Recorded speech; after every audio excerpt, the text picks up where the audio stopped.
So I've been getting quite a few requests from mothers who are thinking about becoming single mothers. How did Cara do it? What's some advice? Again, I'm not the expert. I am just sharing what worked for me. And by looking at my son and where he is today, I think I did a pretty darn good job. And so I'm just going to start. The reason I became a single mother was because I didn't have parents that emulated what a healthy relationship would be like. And I know I'm kind of blaming them. I'm not accepting responsibility. But after the first boyfriend and getting pregnant with him, I did step up to the plate. And I realized that if I stayed with this guy, it would be really terrible for my child. As a parent, as a mother, my goal was to protect my child from outside forces that would affect him negatively, but not outside forces that would teach him how to become a self-reliant person. And I had to take into consideration what he was looking at, what's going on. Is he seeing his mother being yelled at, even beaten? Or is he seeing his mother, happy or struggling to make ends meet, which is a more positive thing? He has told me in later years, how thankful he was that I did leave that abusive relationship, because he probably would have been in jail or prison for murder, because he was not going to allow any man to disrespect his mother or hurt me. And can you imagine the guilt I would feel if I stayed in an abusive relationship and put my child through that and then had to come visit him in prison for... It happens all the time. You hear about it all the time. And I just didn't want that. So now here I am, a single mother raising her child all by herself without any financial help from the father. So what did I do? Well, I had to quit my job because I needed to raise my son. I did not want to put him in daycare or an institution or hire babysitters to watch him. But I did need an income. So I tried to find anything I could do. I did work in fast food restaurants for a minute. And then I started to clean homes. And 3 hours a day, 4 hours I was gone. Then I would depend on my family, my father, my brother, or I had a nice second boyfriend. His grandmother would babysit the child for a few hours while I was at work. And it worked. I was there. I was able to be with my son. And when he would see me after I came home from work, there was never any anger or bad moods. He was so grateful and so happy and excited to see me. It was just lovely. And I see kids now, and I read about it. The parents pick them up from daycare, and they're terrible. Their mood is rotten. And so one of the things that was really vital for me raising a child alone, especially a son, was I had to show him who was boss. He always tested me, and I think that's nature for kids to do. But something I realized very young that children need is a sense of security.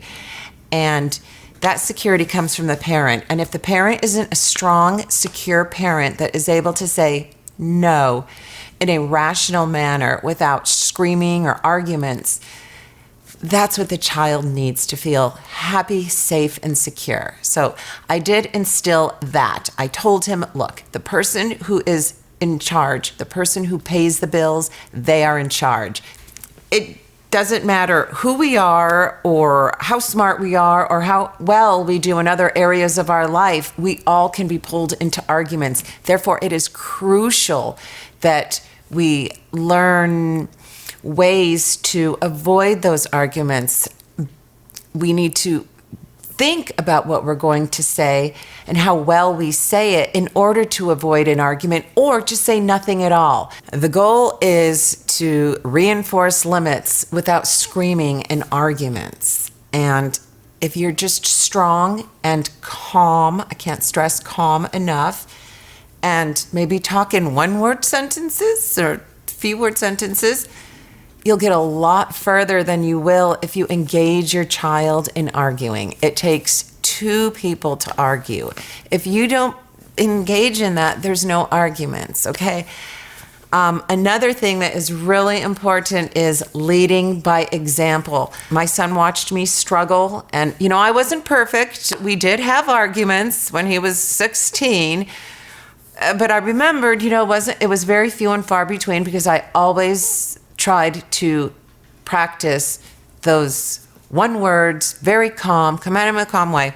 In boot camp or in war, when a bomb goes off and you see everyone going, oh my God, what do we do? What do we do? What do we do? And the drill sergeant is calm, cool, and collected. You know why? Because he's been through boot camp. He's been through that. He's fallen down. He's picked himself up. He knows what to do.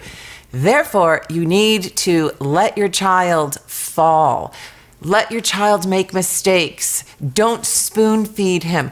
I see my birds, it's like a nature show in my backyard, a live nature show. It's so beautiful seeing these mother birds teaching their babies how to be self-reliant. I see them going for worms, going for their mother with their mouths open, and their mothers are like, no, you feed yourself. And I see them, they eventually okay, she's not going to feed me. I have to do it myself. But if that mother bird fed her baby, spoon-fed him those worms, what's he going to do when she's not there anymore? What's she going to do if something happens to her, if he finds himself all alone? That's the same thing for humans. You cannot spoon-feed your child and give in to his every whim. You have to teach him there's consequences to this and that. And you have to fall and pick yourself up, because when you do, that's how you learn self-confidence. And we want to teach our children self-confidence. Let him fall in the pool, but you're there to pick him up and rescue him if he's drowning. If he's not, wonderful. He just learned how to swim. They're throwing toddlers in the pool, teaching them how to swim, so that when mommy's not around or not looking and they fall into the pool by accident, they could just go swim themselves up. I'm talking 2-year-olds.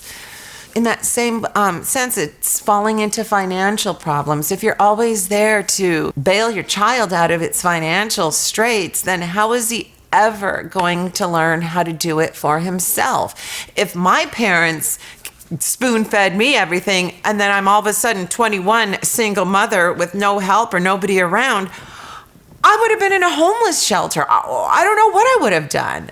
But my parents didn't help me. I had to survive and help myself and figure out how I was going to do things. And in that same sense, my son saw me struggle and figure things out.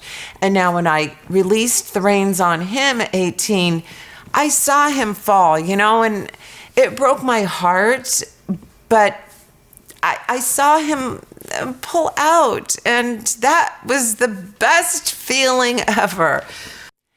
And I know there's mothers out there that are afraid. They're dependent on this man for financial security, and it's scary leaving them. But if you do, there's always ways to succeed, and you're showing your child that you don't have to depend on anybody. You could do it yourself. There's hope. There's light at the end of the tunnel.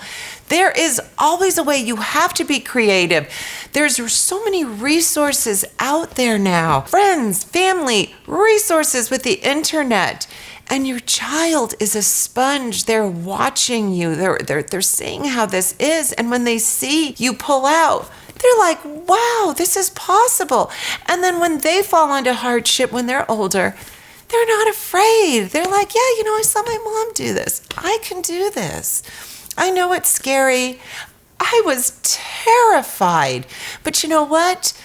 Thinking about the other end, what could happen if I stayed, was even more terrifying. I know the fear of the unknown is scary, but seeing what could have happened, I couldn't take that chance. And I'm so thankful I didn't.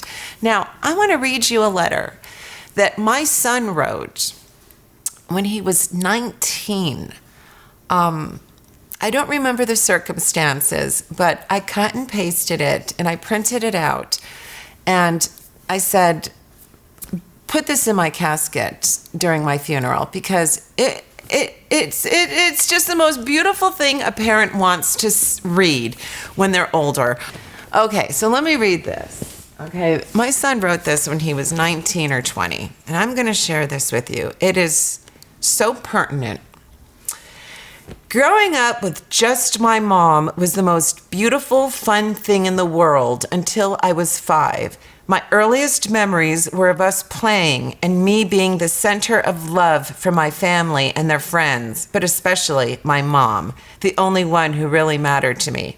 After that, times got harder and harder, and it seemed for a while that my mom couldn't handle me. But boy, was I wrong. By high school, we went through what felt like a lifetime of problems and came out with nothing but love in our hearts for each other. She's female, yes, but since I grew up in so many different places, I never had friends. So she played the role of mother, father, and friend perfectly. I had to. I had no choice. I had this little soul depending on me. She instilled fear through discipline, which I always fought back.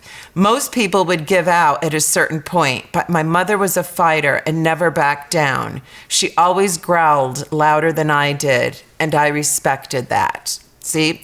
That is staying strong to your and true to your convictions. If you don't want your child to go out to this party and you say no and he's pushing and pushing, you have to stay strong to your convictions. If you give in, then he's going to know, that if I do it this long, I'll get my way. Anyways, as angry as I was, she never let me get away with disrespecting her or myself. It was hard at times being with just my mom, but as we pushed through the hardships, I realized she's the reason why I was able to overcome any and all hardships or disadvantages I've been facing in life. With a smile. Usually when people are in what seems like a hopeless life, they turn to drugs or alcohol or, in my age group, gangs.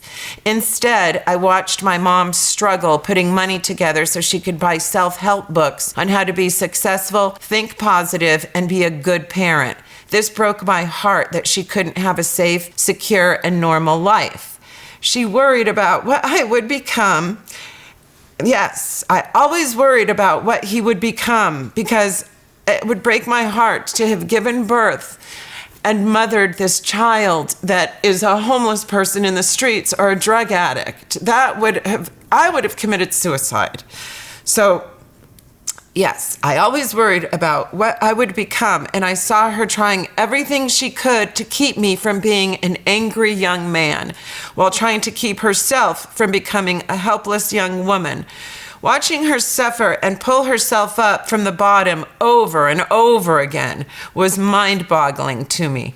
Seeing her strength and determination to be happy stopped me from being a teenage rebel that would only cause her more pain. To this day, I'm still in awe of her power, strength, and determination to always improve. The only difference is now I'm not the only one she's inspiring. And as hard as it is to believe she's the same person that would cry herself to sleep with an endless road of obstacles she had to face as a single mother, I'm not surprised she is where she is today. I always knew we would pull ourselves out of despair and pain so long as we had each other's backs, the will to improve, and a positive attitude. I knew this because my mother showed me firsthand through her actions. The road to success is paved with failures, and I've seen her pave the road to where she's at with my very own eyes. Okay, that is coming from a child that had a very strong mother. However, he did see that I am human, it was hard, and I would cry sometimes, and I'd feel hopeless, but that hope is so important, and that determination. I was so determined. I was 110% determined to not raise an angry young man, because I see angry young men. I've seen them since I was 20. I love observing people, all walks of people, and I love learning from them and taking things away that might improve me. And I would see angry young men, and it really broke my heart. And I always said to myself, I would die of a broken heart if I had an angry young man. So, single mothers, your main goal is to raise a happy, healthy, successful child. And if you're going to put him in an environment where there's violence and sadness and yelling and arguing, he's not going to, his outcome is not going to be like that. It's just going to be completely different, and you're going to be working against him. So I just gave my son everything I could, and I didn't pay any. It was free. It was free. It didn't even cost any money to raise this happy, successful, healthy child. So I hope I gave you a little inspiration to get out of a horrible situation if you're in one. Cleaning, I think being a cleaning lady is one of the most proudest things a struggling young mother can do. It enabled me to create my own schedule. I didn't have to work many days. I was my own boss. It was wonderful. And I was working out, for crying out loud. So that's my story. And I hope my story has encouraged you that you can, if I can do it, you can do it. Okay, so I hope this helps. I hear my little bird out there. He's chirping for food. But it's a mother. She just gave birth, so I can help her. All right, guys, I'm going to end this now. Thank you for sharing your time with me, and I will see you in the next video. Bye-bye.